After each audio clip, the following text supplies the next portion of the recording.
finish this paper by tomorrow. This idea of what to write about. Someday when I saw homework. Boston Harbor, a teapot tonight. Boston Harbor, a teapot tonight. What? What are all of you doing in my room?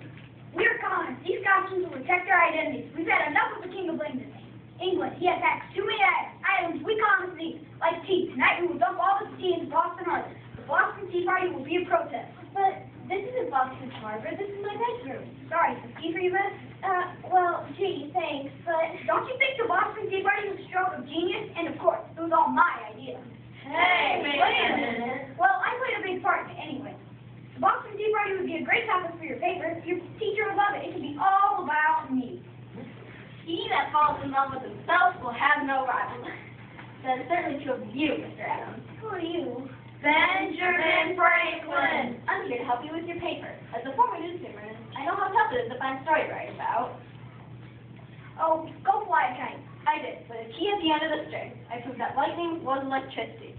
And that's what you don't idea. Let's see, what else did I do? I signed the Declaration of Independence and the Constitution. And, oh, yes, it was the first United States Post Office. It was in Philadelphia. I gave it my stamp of approval. What are you folks doing? Stamping out your joke. And I visited the Franklin soap and the bicycle classes. I was an ambassador to France. Ah, Paris. Let me tell you, Jenny, what a lovely city, Paris. Of course, back then, there was kings in France, and I was, of course... The British are coming! The British are coming! Oh, no, who are you? Oh, dear, ma'am. My midnight ride would make a lovely thing for your homework assignment. After all, I was the one who wore the columnist of the British Merchant and Concord. And, also, I'm a silversmith by trade. May I interest you in a nice silver tray? Look, I appreciate the help. You'll all have to leave. My parents will be home soon. They'll be sure I'm having a party. And look at the time. I'll never have this paper ready in time. You're a grand old flag, you're a high flying flag. And forever and peace may you wave. Excuse me, ma'am. What are you doing in my room? I'm Betsy Ross, the one who sewed the first American flag. My, I see you've changed my original design. Mine had 13 stars for each of the 13 colonies. Why are there 50 stars there? Don't tell me there are 50 states. Yes, ma'am. A lot has changed in the past 200 years, Miss Ross. Don't remind me of my age. Anyway, I'll have this important thing set up in a jiffy. That was always a chisel. Betsy, can I interest you in the silver symbol? As a matter of fact, yes. How much are they? Well, this ornate marble stone, sir. Now cut that out. You will all have to leave. I'm not kidding. My family will be home soon and... And I hear family. No one is more of a family man than I am. I'm George Washington, father of this country. That's a joke, son. Listen up. I deserve respect. Now, I was born in Virginia. I had very little schooling, maybe 7 or 8 years. My favorite subject was arithmetic. Oh, not that old story again. Jenny, if you're lucky, George was born helplessly. Then you can always tell people George Washington's here. Tell people? I can't tell anybody about this. Understand, I don't mean to sound ungrateful, but nobody would ever believe it. As I was saying, I went out to be a land surveyor. And using my expert experience, Jenny, there are far too many people in a small area. You're telling me. Ask them all to leave and interview me for your assignment. My great bravery led me to be the commander of the Continental Army. And I just became the president of the convention that wrote the United States Constitution. And then I became the President of the United States. George, my good man, we all adore you. In our time, you're probably everyone's favorite comic. But to tell you the truth, you are quite long-winded. How dare you? I haven't begun to.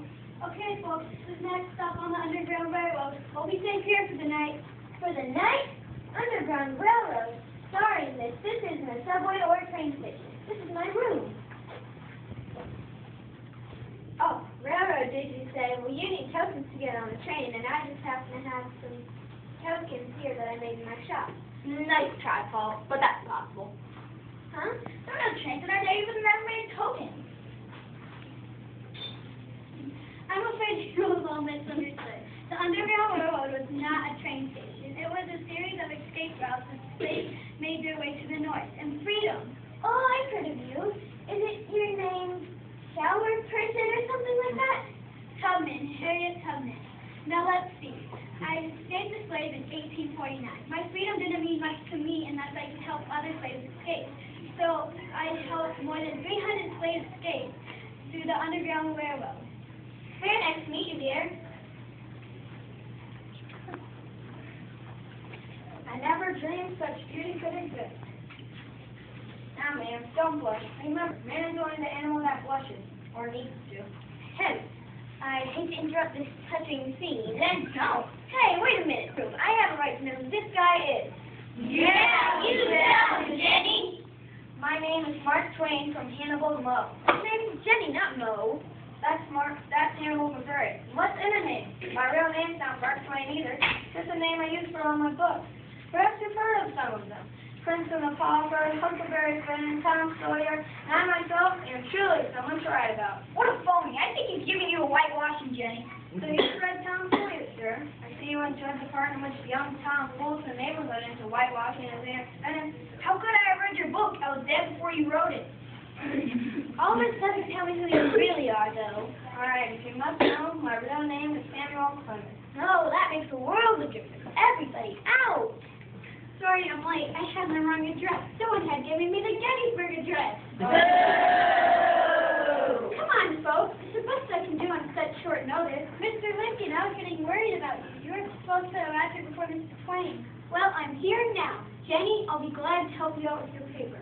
Are you really Abraham Lincoln? Gosh, you sure are tall and so short. How long do you think man's life to be, Mr. Lincoln?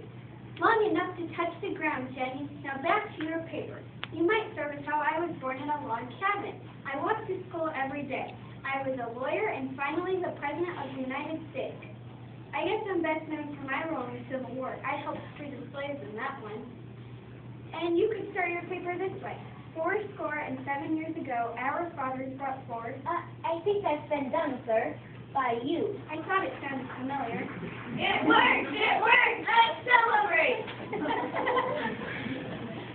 Hey, out! Who are you two? How dare you barge in here and start throwing a party? We're the Wright brothers, Orville and Wilbur. The Wright brothers for what? No, the WRIGHT brothers. We invented the first man power driven flying machine. That would make a great paper, Jenny. Our flight took place December 17, 1903 in Kitty Hawk, North Carolina. A flying machine will all be. I like it. Me too! Enough! We're not just right now. If you all line up quietly and everyone will get a chance. Violence never solves anything. Am I right? No, we're the right. Thank you, sir. Now, may I ask, who are you? I'm Dr. Martin Luther King Jr. I was a civil rights leader in the 1960s. I helped give left the rights they deserve through peaceful protest. I earned the Nobel Peace Prize. Perhaps you may have heard my speech. Again, I have a dream. I hope this is just a dream, but it seems more like a nightmare. I'll never get this paper finished now. I may as well just watch Star Trek tonight. Space, the final frontier. These are the voyages of the Starship Enterprise. Ooh, I just love shows about space. Who are you? I'm Sally Ride, the first woman to fly into space. What are you space cadets looking at? Space? You mean you are beyond the Earth's atmosphere? What a novel idea!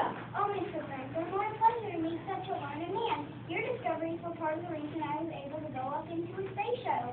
And Orville and Wilbur, you guys have been a great help to NASA. Now, Jenny, let's get started on that paper about Sally Ride. About that paper. What about the paper? Remember when I said I'd never tell a lie? I, too, respect the truth. They called me Honest Abe. Well, you've all been so nice, and any one of you would have made a terrific scene for my assignment. Would have? From one matter to another. What are you talking about? You see, you never gave me a chance to explain. This isn't a history paper. This assignment is to write about what I did for my summer vacation. I have more than 20 years for this. Never you mind, dear. I know of a textbook company that do all there. A textbook? What a grand idea. They can never complete an American history textbook without me. Or me. Or me. Or any of us. You see, we are all a big part of America's history. Without the freedom that forced our founding fathers, I would have never been able to speak freely about the civil rights. And of course, Miss Tubman and Mr. Lincoln are responsible for giving blacks the rights they deserve. And Orville and the scientific experiments done by Mr. Franklin, Orville would never been able to go and would never be able to build their plane. Without the plane, Sally Ride would have never been able to go in space in a space shuttle. And Mr. Twain made writers like you. They make us see a world through a different eye and humor. You see, important. Without us, the world would be a different place to live in.